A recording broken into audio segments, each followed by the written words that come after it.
ମାଲିକେ ସକାଳୁ ସକାଳୁ ମୋ ସାଙ୍ଗରେ କିଛି ଏମିତି ହେଇଥିଲା, ମଉସାଙ୍କର ହଠାତ୍ କଲ୍ ଆସିଥିଲା।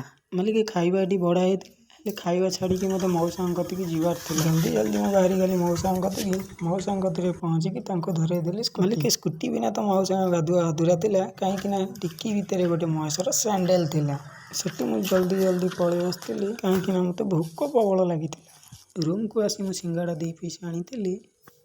ରୁମ୍କୁ ଆସିଲା ବେଳକୁ ରାନୁ ତାଙ୍କର ଦଳାଦଳି କାର୍ଯ୍ୟକ୍ରମରେ ଲାଗିଥିଲେ। ହାଏ ମାଲିକେ ସିଙ୍ଗଡ଼ା 2 ପିସ୍କୁ ଆମେ ତାଟିଆରେ ପୂରେଇକି ରାନୁର ମୋର ଭଲକି ମିକ୍ସ କରିଦେଲୁ। ଏପଟେ ସିଙ୍ଗଡ଼ା ଆଳୁକୁ ମୁଁ ଦଳିବାରେ ବ୍ୟସ୍ତ ଥିଲି, ସେପଟେ ରାନୁ ଖାଇବାରେ ବ୍ୟସ୍ତ ଥିଲେ।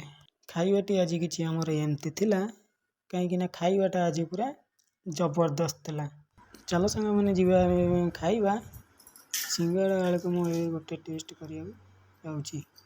ୱାଓ ସାଙ୍ଗମାନେ ଆପଣମାନେ କେବେ ଏମିତି ଟ୍ରାଏ କରିଛନ୍ତି କି? ଯଦି ଟ୍ରାଏ କରିନାହାନ୍ତି ସାଙ୍ଗମାନେ ଜଲ୍ଦି କରନ୍ତୁ, କାହିଁକିନା ଖାଇବା ପାଇଁ ବହୁତ ଟେଷ୍ଟ ଲାଗୁଛି। ସାଙ୍ଗମାନେ ଭିଡ଼ିଓ ଯଦି ଭଲ ଲାଗିଥିବ ତାହେଲେ ଭିଡ଼ିଓକୁ ଲାଇକ୍, ଚ୍ୟାନେଲକୁ ସବସ୍କ୍ରାଇବ୍ କରିଦେବେ।